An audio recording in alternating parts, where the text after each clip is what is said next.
तस्यारविन्दनयनस्य पदारविन्दम् इञ्जल्कमिश्रतुलसीं मकरन्दवायुः अन्तर्गतस्वविवरेण चकार तेषां संक्षोभमक्षरजुषाम् अपि चित्ततन्वो.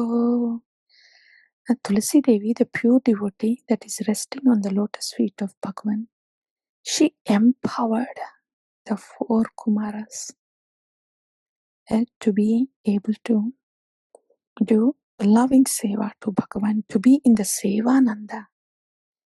Tulasi Devi placed four Kumaras in the Sevananda, from Brahmananda to Sevananda of Bhagavan, relishing the Rupa Guna Leela of Bhagavan. Tulasi Devi.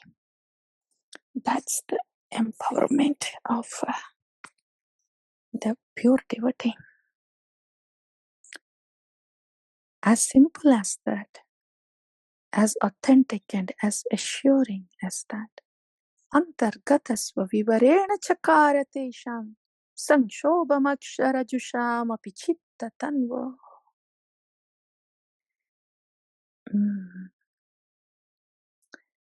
So, yeah, Bhagavan is here. Bhagavan is here in the Nama Shri Harinam Prabhu, at the lotus feet of Shri Harinam Prabhu. He is Tulasi Devi, this very Bhagavan. He is given by Sadhu Guru, a pure devotee. Not only giving us Bhagavan, Shri Harinam Prabhu, by his instruction and to do Niraparada Nama, Niraparada Bhajan, Preeti Bhajan to Bhagavan. By that instruction, he empowers us in the loving service of Shri Harinam Prabhu. This is the key thing in Bhakti. Simple and assuring. Now this is the Sambandha Jnana. Sambandha to Bhagavan by the Ashrayadata. Everything right here. Cheto darpanamarjanam bhavamaha davagni nirvapanam shreya kairava chandrika vitaranam. Cheto darpanamarjanam, with the Sambandha, as the Nama is served in Sambandha. Cheto darpanam happens so effortlessly. It is the most powerful. Bhagavan is here and is given by the most powerful Acharya Bhagavan, who has controlled the Bhagavan with his love. So the rest of the things happen.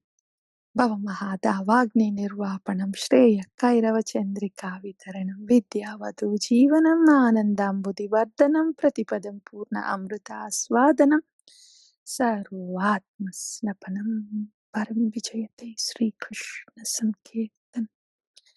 The whole spiritual strength, the utmost purification which gives the spiritual strength, is right here in the instruction of Shri Guru and the Nama.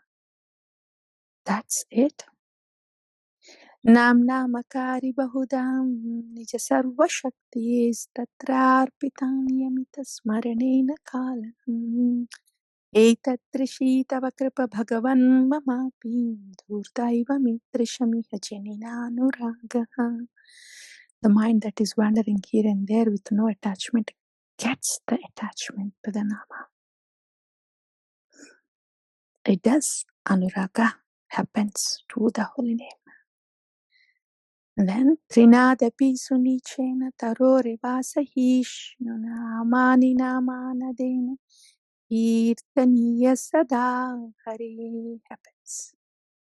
And then Nadanam Najanam Nasundarim Kavitam Vajagati Shakamayim Mama Janmani Janmani Ishware Bhavatad Bhakti Hai Tukitvaye happens. That's the strength of the instruction of internal potency of the Lord Sadhu Guru, everything happens by placing us at the lotus feet of Sri Harinam Prabhu, Lord Shri Krishna. Everything else happens, is made possible by Sadhu.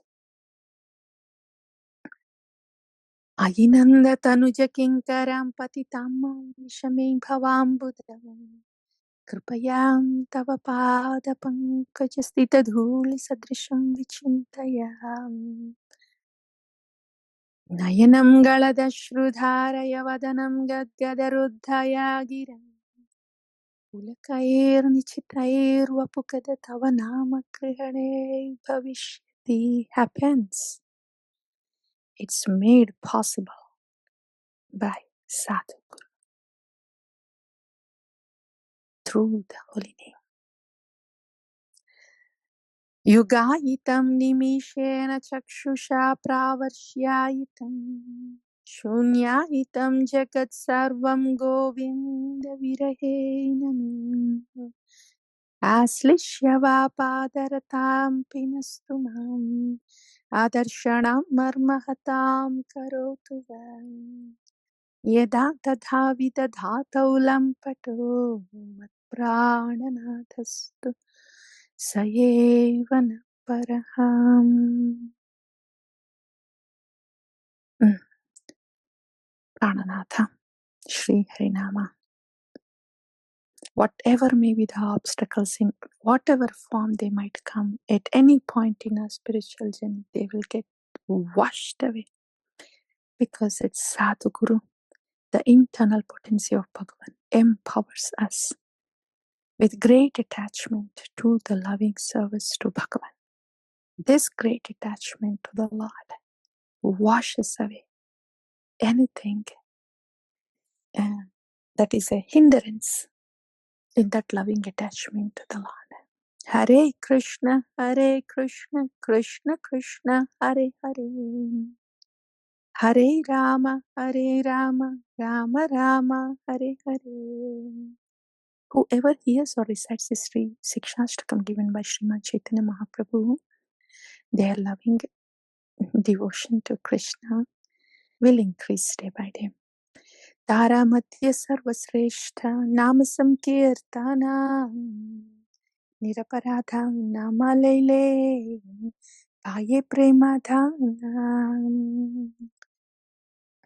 Kali Kala Nama Rupe Krishna Avatara Nama Haite Haya Sarva Jagatanistara. This is how the auspiciousness happens through the Bhagavan here in the Nama. So, our Dharma as a Vaishnava is Athayeva Nama Matra Vaishnavera Dharma Name Prasputita Hoile Rupa Guna Karma. Hare Krishna, Hare Krishna, Krishna Krishna, Hare Hare, Hare Rama, Rama Rama, Hare Hare. Hare Krishna, Krishna Krishna, Hare Hare, Hare Rama, Rama, Hare Hare. Hare Krishna, Krishna Krishna, Hare Hare, Hare Rama, Rama, Hare Hare. Prem se kaho Shri Krishna Chaitanya Prabhu Nityananda Shri Advaita Gadadhar Shrivasadi Gaur Bhakta Vrinda ki jai. Shri Harinam Prabhu ki jai. Shri Sikshastakam ki jai. Acharya Bhagavan